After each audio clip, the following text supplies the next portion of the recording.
Haribo, Namaste, Krishna. So, welcome to our Bhagavad Gita class and kirtan. So, Radhisham is just on her way, and tonight we're going to be studying chapter 2, text 45. So, stay tuned.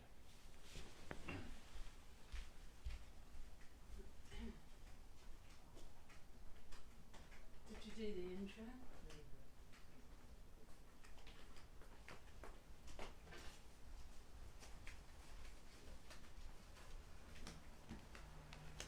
Hi, Bo, everyone. Nice to see you again. Let's get started.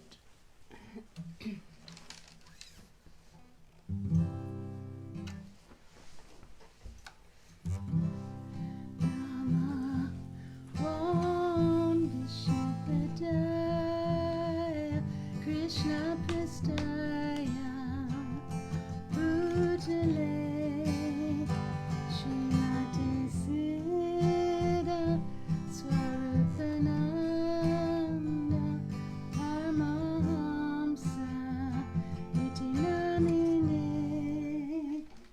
Oh, sorry, I forgot something, but Namo Vishnu Padaya Krishna Prastaya Bhutale Srimate Siddha Swarupananda Paramahamsa Iti Namine. Namo Vishnu Padaya Krishna Prastaya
Haribo, everybody.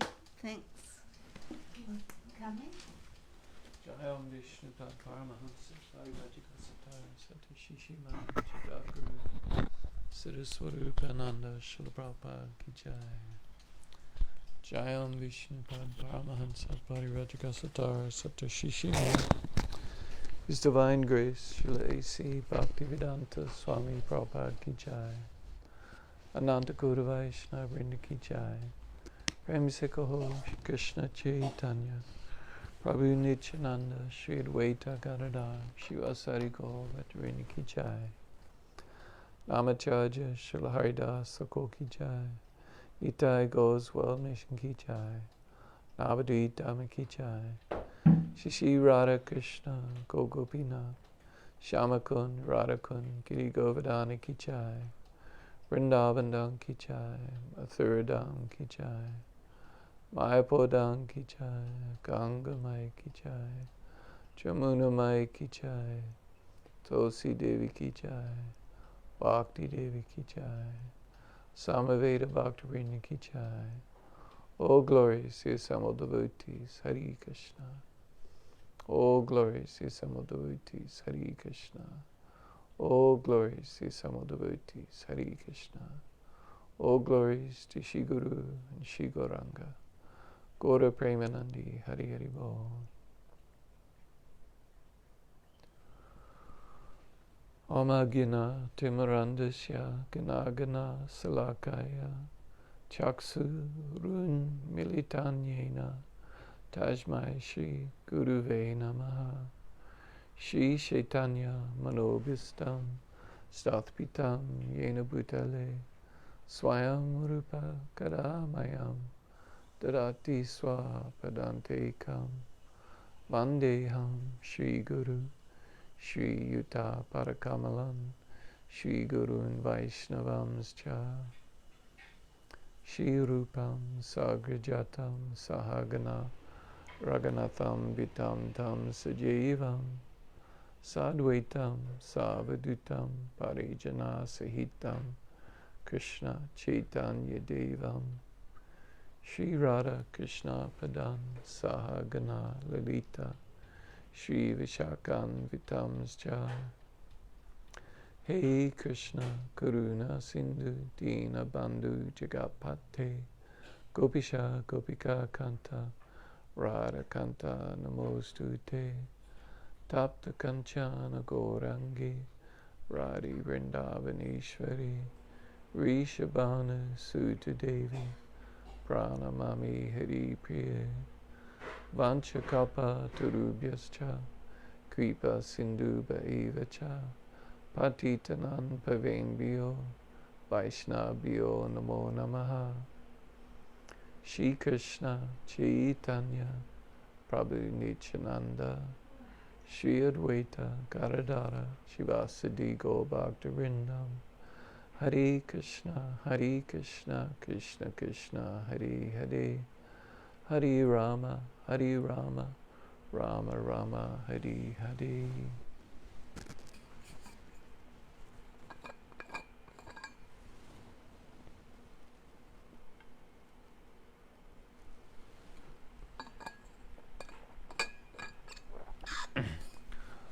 Om Vishnu Padaya Krishna Prastaya Bhutale Srimate Siddhaswarupananda Paramahansa Niti Namine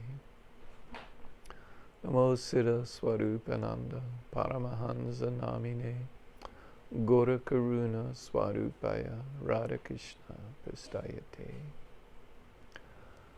I offer my respectful obeisances under the lotus feet of my spiritual master, Jagat Guru Siddhaswarupananda Srila Prabhupada, who is very dear to Lord Krishna, having taken shelter at his lotus feet. Srila Prabhupada is the mercy manifestation of Lord Chaitanya, and is very dear to Radha and Krishna. Gaura Karuna Swarupaya Radha Krishna Prastayate.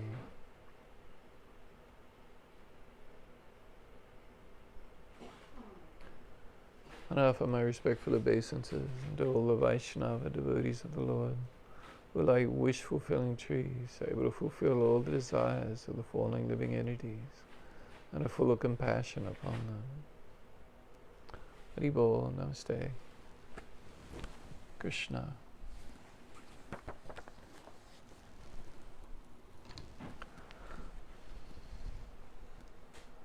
So the last few weeks, we've been studying chapter 2 in the text 40 to 44. And in these verses, Krishna has been, and the last few verses in particular, Krishna was describing how, some people think that there is nothing more to life than, material sense gratification. And in particular, he's been discussing, followers of the Vedas, the Kama Kanda sections of the Vedas, where they engage in certain kinds of sacrifices and rituals and behaviors with the aim of,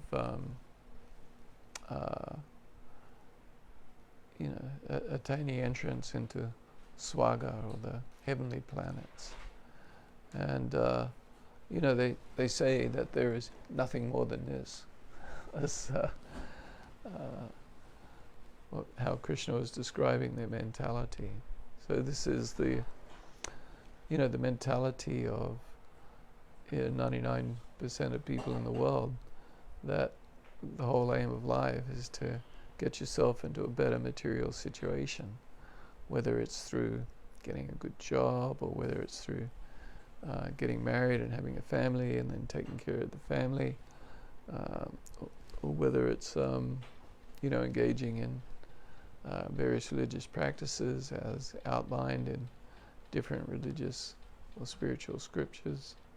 And in the Vedic system, it's engaging in sacrifices and rituals with the aim of attaining the heavenly planets. And so Krishna is going to continue his discussion on these points. And so keep in mind, Krishna had been talking to Arjuna about the that he should engage in fighting, because then he would either he would attain glory on this earth, and in other words, he'd win. He wouldn't get killed. He'd win the battle, and then he could enjoy the kingdom, and then go to the heavenly planets after that. Or if he was killed on the battlefield, then Krishna said, Swagadaram, the doors of heaven would be thrown wide open to him, because a Kshatriya acting to fulfill his duties and dies in the course of that will receive elevation to the heavenly planets. So Krishna's been talking about Arjuna's possibility of going to the heavenly planets if he engages in his swadharma, his fulfilling his duties and obligations according to his dharma as a kshatriya, whose duty it is to protect. And but then of course Krishna then said that to do thou fight for the sake of fighting, without considering happiness or distress, loss or gain, victory or defeat, and by so doing you shall never incur sin. So in other words, just do your duty without attachment to the results. And acting in this way, without attachment, just fulfilling your duty as is your responsibility, then you shall never incur sin. And then in the next verse, Krishna then said that he basically called this Buddhi Yoga, the yoga of intelligence, or the yoga of discernment, which Srila Bhaktivedanta Swami called working without fruitive results, or nirkama kama yoga, so working without attachment for the results. And working in this way can protect one from the most dangerous type of fear, which is descending into the animal species. So then,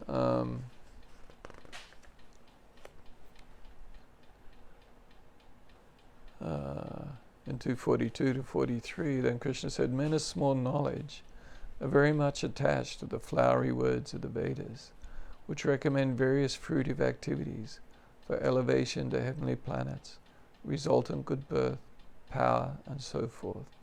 Being desirous of sense gratification and opulent life, they say that there is nothing more than this.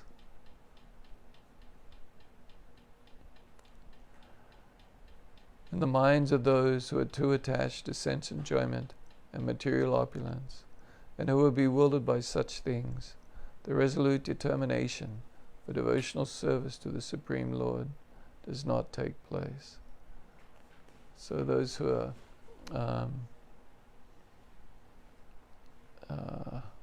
who want to enjoy sense enjoyment, in other words, have a good situation in life where their desires are fulfilled, and who want Aishwarya or opulence, then naturally the resolute determination for devotional service doesn't take place. And it's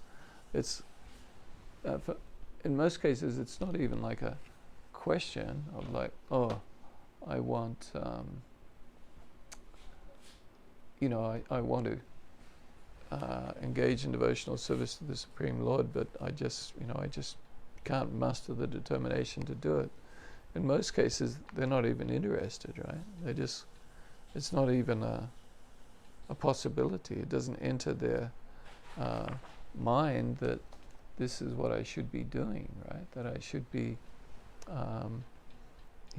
attempting to serve the Supreme Person, that I should be surrendering my life to the Supreme Personality of Godhead, that I should be serving my spiritual master. It's like it's not even an option,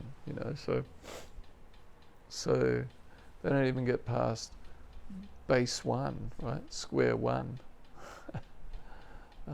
We were discussing in the Friday night in the Healing Chant 108 class, where we were discussing the first verse of Lord Chaitanya's Sri Shikshastaka,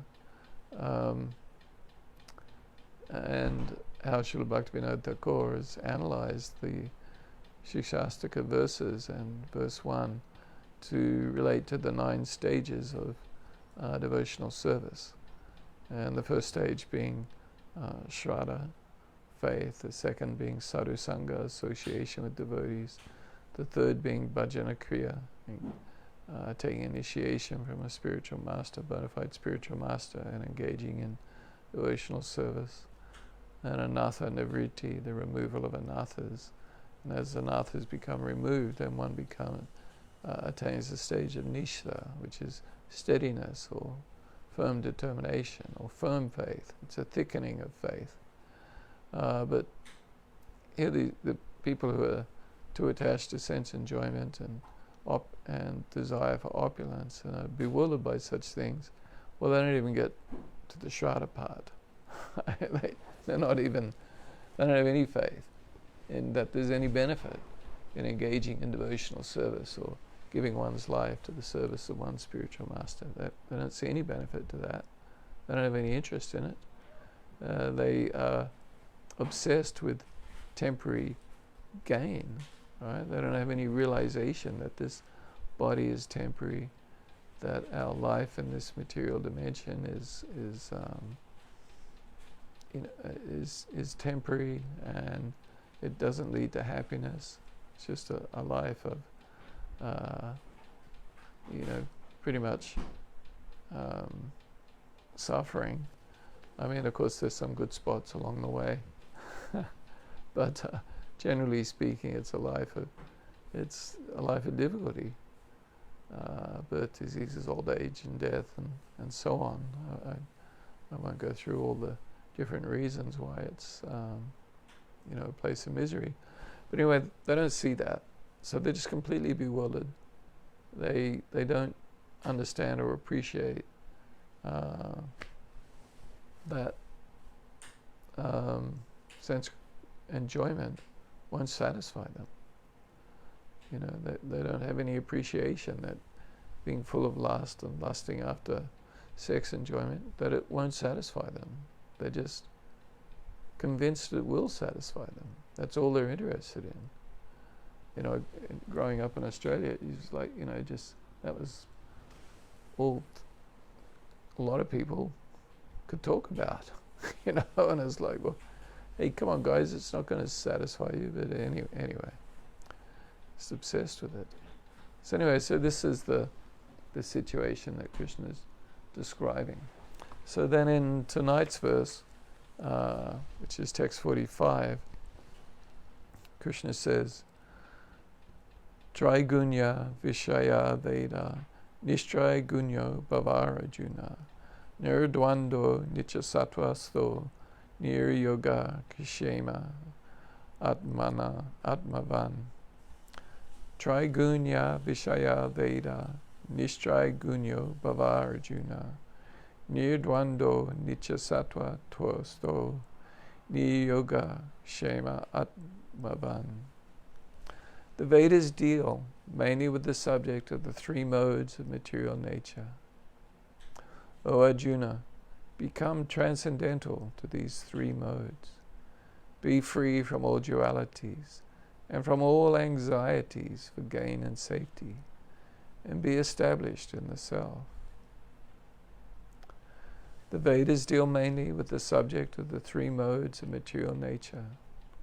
O Arjuna, become transcendental to these three modes. Be free from all dualities and from all anxieties for gain and safety, and be established in the self. Atmavan. So in this verse, this is the first time that Krishna has mentioned the gunas. And so the word guna, Srila Bhaktivedanta Swami Prabhupada generally called it modes, right? The modes of nature. And so guna also means qualities. It's like a material quality. And also the word guna means rope. And so these gunas, or these material qualities, or these modes of material nature, they're like ropes that bind us to this material world. We get bound up by the different modes. So like these goodness, the three modes are sattva, or goodness, rajas, or the mode of passion, and tamas, or ignorance. And so they combine together. It's not like that. At different times of the day, we're more under the influence of the mode of goodness. Other times of the day, more in the mode of passion. Other times in the mode of ignorance or darkness. And so Krishna describes these modes of nature in some length in later chapters of Bhagavad Gita, in chapter 14, 17, and 18. Krishna describes, in detail about these modes of nature. And we're all under the influence of the modes of nature. Early in the morning, it's more in the mode of goodness. It's like as the sun rises, it's kind of an auspicious time, a good time for meditation or spiritual practices. By about 9 a.m. or even 8 a.m., it's kind of like it's almost too hard to engage in spiritual practices. We're like, okay, I've got to do things now. So like in the early hours, it can be a time of pursuit of spiritual knowledge. But once it gets a little later in the day, it becomes like, no, I've got to take action. The mode of passion begins to take over. And then at nighttime, it's like, oh man, I've got to go to sleep. So it's kind of the sleep is a center of the mode of ignorance. And so we're all under the influence. We all experience the modes of nature to a certain degree. and the foods we eat influence it or are under the different qualities or modes of nature. We're each born with our particular body, like the whole Vedic Ayurveda is based on different doses or different body types. And these body types, by looking at a person's body type, you can see what mode of nature they're more under the influence of. But it's not like we're all purely sattva, rajas, or tamas. We're all a combination, and this combination changes throughout the day. And so one of the key practices of, devotional service is to try and stay out of, as much as possible, these modes of passion and the modes of ignorance, and be situated in the mode of goodness, because the mode of goodness can be the takeoff point for spiritual life. It's in the mode of goodness that one is able to, study scriptures or chant in a more focused and attentive manner. But of course, the material modes, even the material mode of nature, the material mode of goodness, it's not the goal. There's a certain kind of happiness that comes in the mode of goodness. Like, for example, if we go and live in the countryside where it's very pleasant, there isn't all the hustle and bustle that's going on in the city, and maybe I'm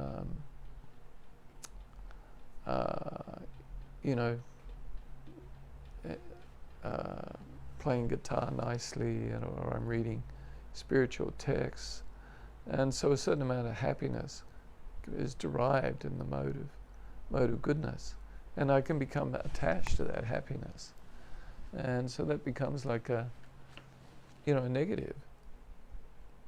I become attached to the knowledge I'm acquiring, or I become attached to the niceness and pleasantness of everything, and but that's not spiritual life. That's not the goal of life. The goal of life is not to be predominantly within the mode of goodness. Devotees attempt to be in the mode of goodness as much as possible, because that can be a takeoff point for spiritual life. But so as Krishna says here to Arjuna, be transcendental to these three modes. Nitya sattva sta, staha. Be situated in a pure state of spiritual existence, right, which is beyond the three material modes.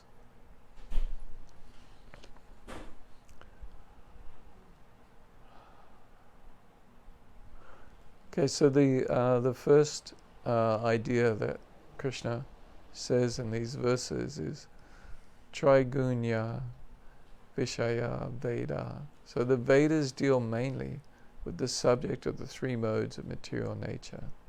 So the Kamakanda sections of the Vedas, these are what deal with,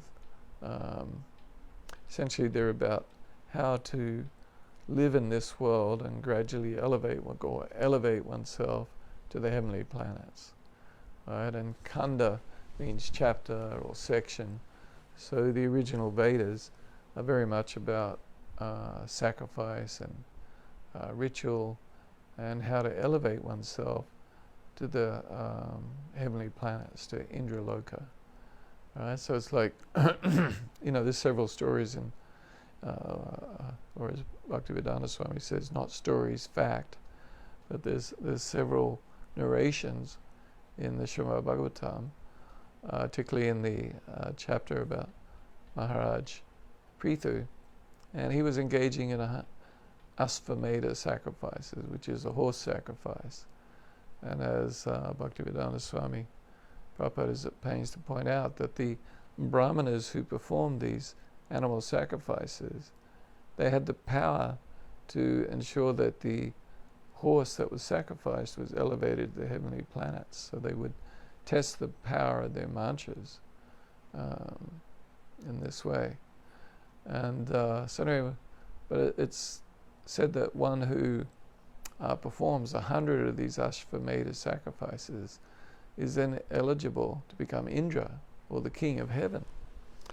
And of course, Indra gets very envious if he sees someone almost doing 100 of these Ashvamedha sacrifices, because he's worried that he'll lose his position and fall down. Someone will come and take his position as the king of heaven. And of course, Indra, enjoys himself greatly in his role as the king of heaven. And so Pritha Maharaj is performing his Ashvamedha sacrifices, and he gets up to 99, and now he's about to perform his 100th Ashvamedha sacrifice. But Indra steals the horse. So, anyway, I mean, it's a whole sort of thing where the horse has to wander around and so on. But anyway, Indra steals the horse, and this causes a great disruption. And this goes on a couple of times. It's in the 4th canto of the Srimad Bhagavatam. And anyway, it's a wonderful narration. The 4 Kamas turn up, and Lord Brahma turns up, and actually it's very nice that Lord Brahma brings Pritha Maharaj and Indra together, and they forgive each other. So this is a very nice kind of example of Vaishnava behavior. And but anyway, so the reason why I'm talking about this is because the Vedas outline the original Vedas. They outline how to perform things like these Ashvamedha sacrifices, and they have the mantras, and they have it all sort of worked out so that that where the different priests have to be situated, and so there's in the 4th canto there's also this description of the sacrifice of Daksha, and how Daksha arranged this big sacrifice, and Lord Shiva wasn't invited, but Sachi, Mother Sati, wanted to go anyway, so she went, and anyway that became a disastrous occasion. And but again, that's kind of like a Vedic sacrifice, this one being conducted by demigods. But anyway, how to do these sacrifices is described in the Vedas, and the purpose of it is to gain a better position or elevation to the heavenly planets, and so on. And so this, as Krishna says, the Vedas, they deal mainly with the subject of the 3 modes of material nature, which means how to, it's like a user guide to how to better yourself within this material world. So most of the Vedas are about that.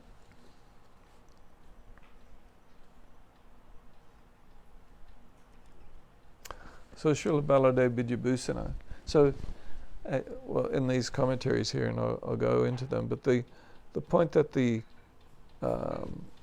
is sort of examining this question of, well, why are the Vedas talking about the modes of material nature, and why are they describing how to elevate oneself to the heavenly planets?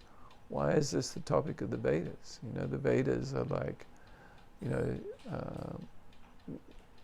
they're originating from the Supreme Personality of Godhead, and they're scrutinizingly studied by Lord Brahma, 3 times. And so the question is, well, why are the Vedas like this? And so they provide the answers here. So Baladev Vidyabhusana says, the Vedas, more affectionate than millions of parents. It's a very nice phrase. More affectionate than millions of parents. So the Vedas are like our mother, providing, but not just a mother, like they're more affectionate than millions of parents. So the Vedas, more affectionate than millions of parents, give people faith in the Vedas by pacifying desires and bestowing results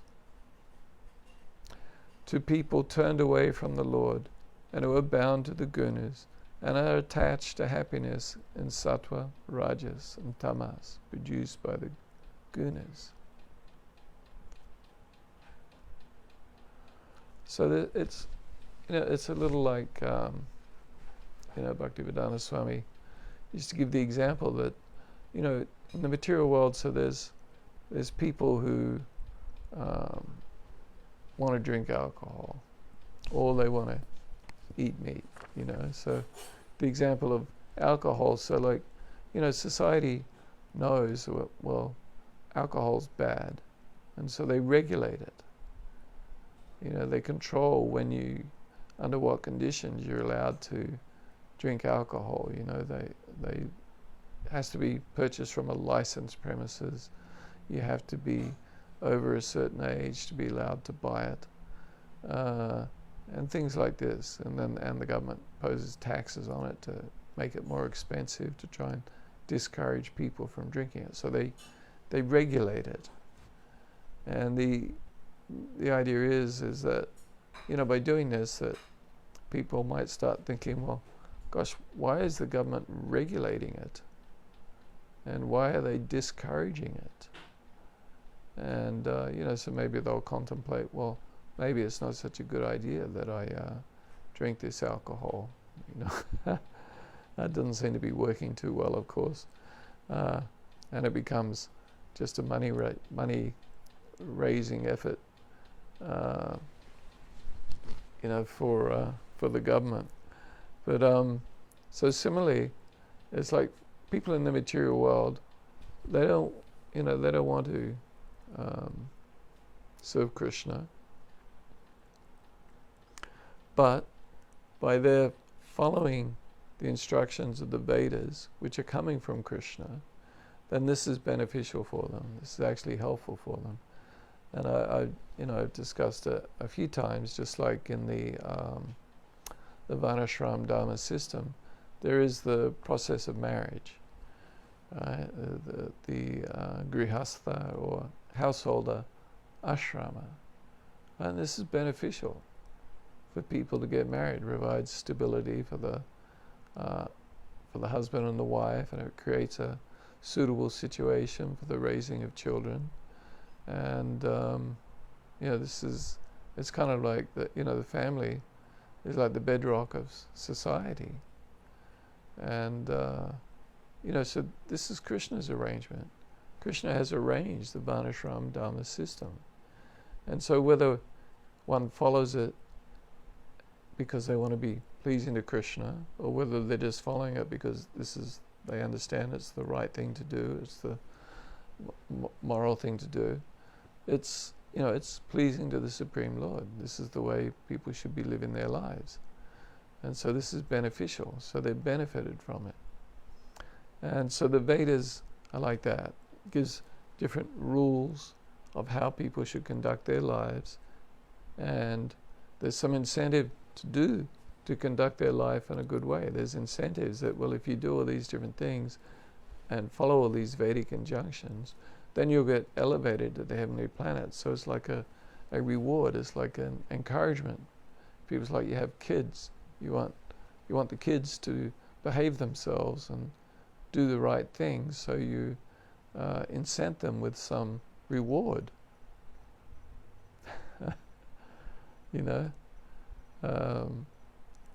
So in the Vedas, it's like, well, it's incenting people to engage in piously and to follow the Vedic injunctions, and if they do so, well, then they'll get the reward of being elevated to heavenly planets. And so this is, good for people, good for society, right? Because if you didn't have this system, well, then they just become hedonistic and just try and enjoy sense gratification to the max and cause a disruption in society. So of course we see that with philanderers or men who don't want to get married, and they just go out and take advantage of a whole bunch of women, and have kids all over the place, and just are a disruption to society. So the Vedas, the Karmakand sections of the Vedas, are beneficial for society in this way. But this is just one aspect of the Vedas. So, as people in the material world, we gradually learn that, so I get to go to the heavenly planets, and I get to live there for such a long time. But still I learn that I must fall from the heavenly planets and return to the earthly planets, the middle planets. And then from there, there's no guarantee that I won't go down to the animal species. So then, this creates some contemplation, right? And so when a person is ready to contemplate, well, what is the meaning of life? Which is known as Brahma Jignasa, which is the first sutra of the Brahma Sutra or the Vedanta Sutra. So then now Om Athato Brahma Jignasa. So now, Athato, now is the time to inquire Jignasa into Brahma, the absolute truth. Right? Now is the time to inquire into the absolute truth. Why is it now? Because I'm in the human form of life and I have the intelligence and the opportunity to consider these questions of who am I, why am I here, why am I suffering, what is the purpose of life, what is the goal of life. And so as people begin down that path, then there's the Jnanakan section of the Vedas, and this is the Upanishads. And the Upanishads are attached to the different Vedas. And so by having faith, so people having faith in the Karmakand sections of the Vedas, then now they have faith in the Vedas, and then so they can then, if they start to study the Jnanakan sections of the Vedas, then they'll have faith in those. So the whole Vedic system is about gradual elevation. Right? So we have here in the material world, this is where all the reprobates are. Right? Those who are in the illusion that we're the supreme person and that, or the central enjoying agent, the most important person, and that that the goal of life is to try and enjoy myself, to enjoy my situation in this world, to find happiness based upon my happiness of my senses, and that may be on the happiness of my extended senses, of my family or community or society or nation or even humankind. So anyway, so this is the importance. So Baladev Vidyabhusana continues, following the Vedas with such faith, they finally achieve real intelligence. With conviction in Atma, revealed in the Upanishads, the topmost portion of the Vedas. Even if the acts are not desireless, this result will come, since the scriptures speak of this act. So, not all the Vedas are about sense gratification and elevation to heavenly planets or getting results, material results, right? So you should understand that the Vedas are very extensive, and there's the different sections of the Vedas.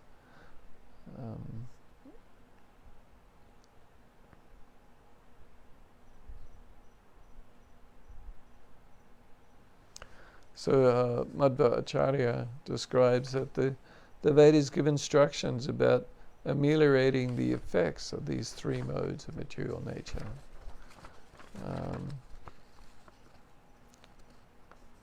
Ramanuja Acharya says that the Vedic scriptures did not address these three classes according to their predilections by describing the appropriate method for attainment of the heavenly spheres, then those living entities under the influence of passion and ignorance would be adverse to goodness, unwittingly hindering their own progress. So the Vedic scriptures, they give different instructions for people in the mode of passion, the mode of ignorance, and the mode of goodness. And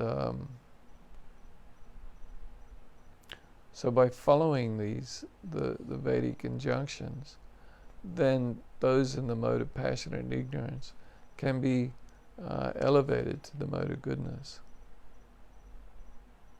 So if there wasn't the Vedas, then people would be in the dark as to how to advance themselves from their present position, and being lost, compounded by being full of desires, they would fall into degradation, falsely fancying it to lead the way to their goal, and in vain they would be ruined. So if there wasn't the guiding light of the Vedas, then people wouldn't know how to behave themselves, and this would just lead to all kinds of problems. As Ramanuja says, in vain they would be ruined.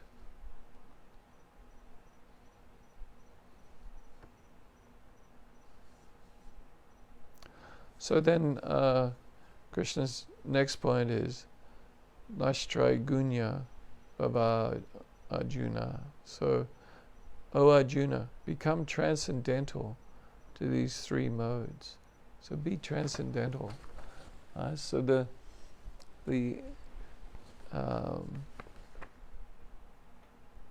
don't be under the influence of these three modes. Be transcendental to them. So Srila Vishwanath Chakravarti Thakur says, you should, conveying Krishna's thought, you should always follow the Vedic statements dealing with bhakti. By following those injunctions, you are free from fault. You should be devoid of the gunas, nashtraigunya bhava, by following the path of no guna bhakti. So bhakti without any material qualities or material contamination offered to me. Cross over the paths dealing with the three gunas. So Vishwanath is Krishna is telling Arjuna, be transcendental to these three modes of material nature. So he's not yet saying, Krishna's not yet saying, just follow my instructions, just surrender unto me. But Srila Vishwanath Chakravarti is implying that Krishna is essentially saying this. Be transcendental, follow the path of bhakti, be beyond these material modes of nature.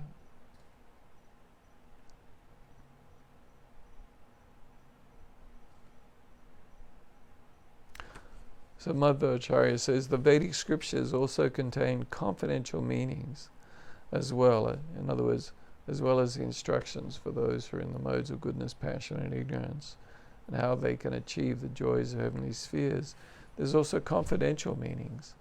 And thus it has been instructed by, in other words, become Krishna's devotee. Like the ultimate instruction of Krishna, as contained in Bhagavad Gita, is just to surrender unto me. Mahamikam Sharanam Raja. And then, Lord Chaitanya, in his appearance, he then reveals even further that this surrender means the surrender in the mood of the residents of Vrindavan. And with the topmost and highest surrender being the love of Srimati Radharani for Lord Krishna, which Lord Chaitanya appeared to taste and relish. And, and Lord Chaitanya appeared to teach us the path of spontaneous love for Krishna, Raganuga Bhakti. So, in the love for Krishna in the mood of the residents of Vrindavan, and especially in the mood of conjugal love, which of course we can't artificially engage in. Anyone who has any interest in material sex life can't understand what this is even about.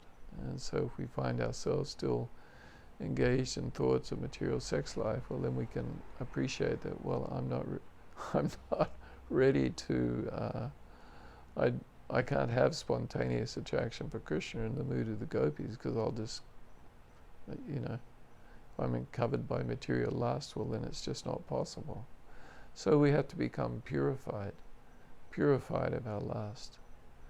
And then we can, and serving our spiritual master, chanting the holy names of Krishna, then in the fullness of time our hearts will be purified and spontaneous love for Krishna will manifest. It can't be done artificially. Just like if you plant a seed for a papaya plant, you can't, and it starts to sprout, starts to grow a little bit, well, you can't go down and try and artificially pull it up. You'll just destroy the plant, or you'll break it off. Right? Actually, we used to plant pine trees in New Zealand in the Tairua State Forest in Whangamata, or north of Whangamata, and it was one of our great pleasures. I was not very responsible, but you'd plant the pine tree, and you had to walk in these long lines. You had a bag of maybe had 100 pine trees, and you had to plant them, and you'd walk in this long line, and then you'd get your shovel, and you'd make a cut, push it back and forth to make an opening, you'd stick the pine tree in there, and then you'd push the dirt back and stomp around it with your feet, and also you'd put some fertilizer in there, and then you'd do another shovel cut and fertilize it. And anyway, what you would do after you'd planted it, you would then pull the top. Not sure if you can see what I'm doing here. Anyway, you'd pull the top of the tree, and if the tree was properly planted, it wouldn't come out of the ground.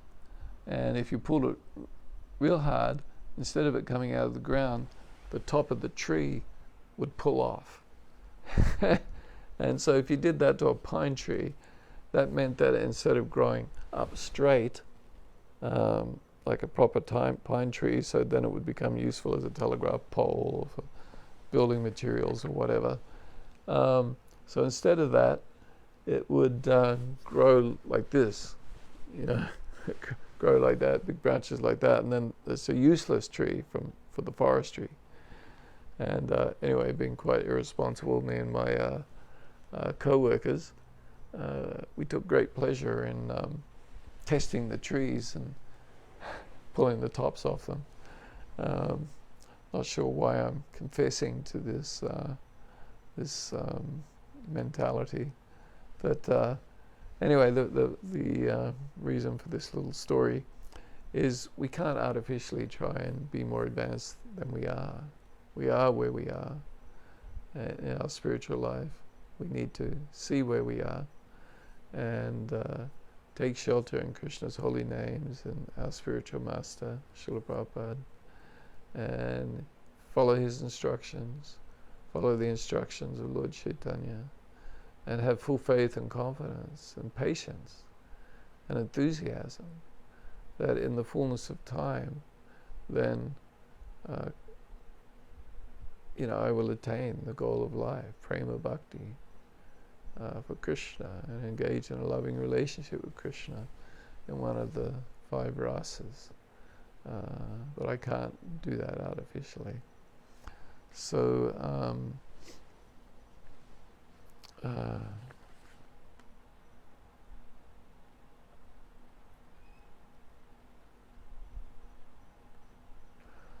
so this is,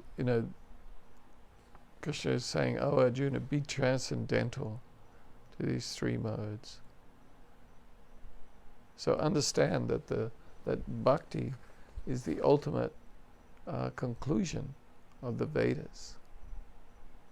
So the goal of the Vedas, the ultimate goal of the Vedas is not to elevate oneself to the heavenly planets, to get oneself into a better material situation, nor is it to follow the path of the Jnanakan sections of the Vedas or the most of the Upanishads.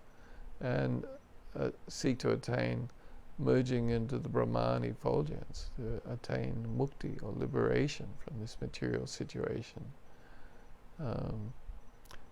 The ultimate goal of the Vedas is found in the bhakti sections of the Vedic literatures, which is the the Puranas and the Itihasas, the Mahabharata, Ramayana, Bhagavad Gita, of course, being part of the Mahabharata, and Srimad Bhagavatam being the topmost Purana. And these espouse that the highest goal of life is to develop love for Krishna. So Krishna is telling Arjuna, be transcendental to these three modes. Be transcendental to these, these Vedic instructions. Don't be misled by the, by the paths outlined in the Vedas. By following the path of nirguna bhakti offered to me, cross over the past dealing with the three gunas.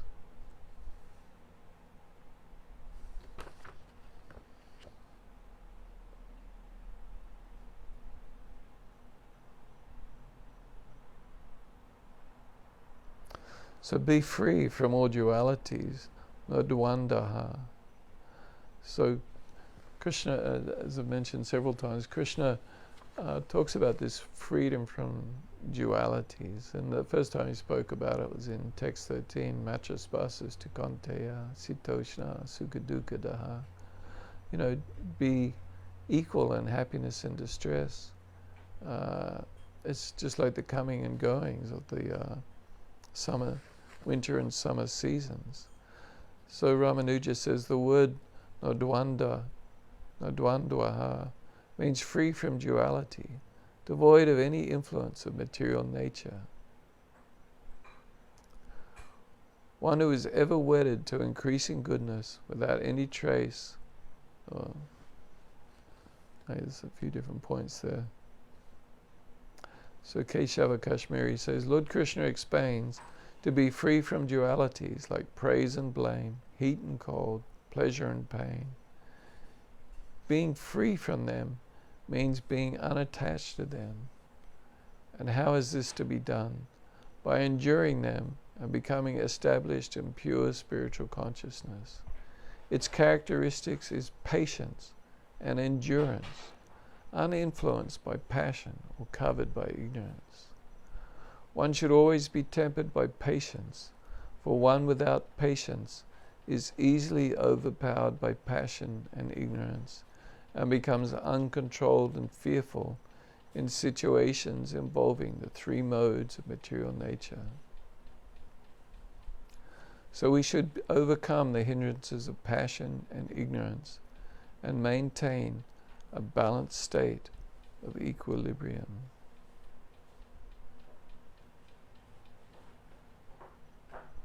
So Sridhara Swami says, how is this state of nodwandaha, being without duality, attained? How is it accomplished? By remaining always established in the pure light of a spiritual consciousness that is being steadfast. So there, the acharyas are essentially saying, that we need to be patient. Keshava Kashmiri here is stressing the importance of patience. One should always be tempered by patience. So we should not be impatient. So we should not be impatient,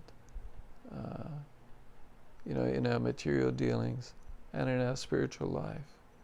We should not be impatient to make spiritual advancement. We should always be aware that Krishna is in control, which Krishna alludes to here. And, we should be free from all dualities and from all anxieties for gain and safety. Right? So how can we be free from anxiety for gain and safety and be free of dualities It's by having the appreciation that Krishna is in control. My duty or responsibility or function is to serve Krishna and to do my best. But the results are up to him. I'm not the cause of the results. Krishna is the cause. And so, I should be patient, steadfast, transcendental to the modes of nature. Patience or impatience. Impatience is very connected with anger and frustration. Right? If I desire a certain thing and if I don't get it, I get frustrated or angry. So it's like impatience. If somebody doesn't do what I want, I get angry at them because they're not doing what I want. I'm the most important person and don't get in my way, so if I can be patient with others, this is very beneficial. So,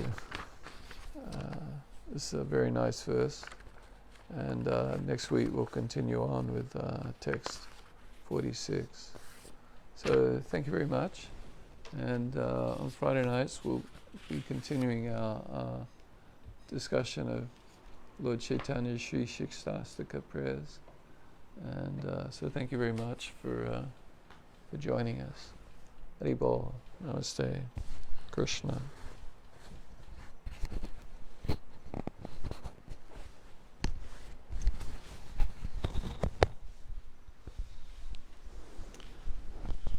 Something fell off my microphone.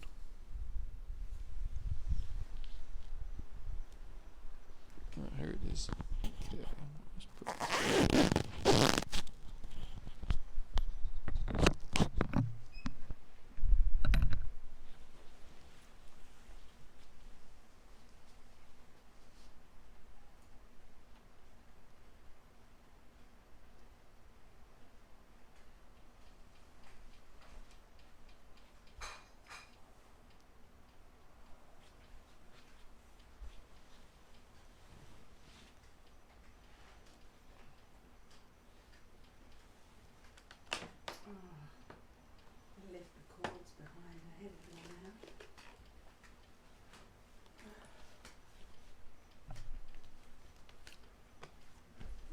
Hello everyone, sorry to be a bit late back here. See, E minor, A minor. Hare Krishna, Hare Krishna, Krishna Krishna, Hare Hare. Hare Rama, Hare Rama, E minor, A minor. Hare Hare Krishna, Hare Krishna, Krishna Krishna, Hare Hare.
Hare Krishna, everybody. Thanks for coming and joining us. We appreciate it very much.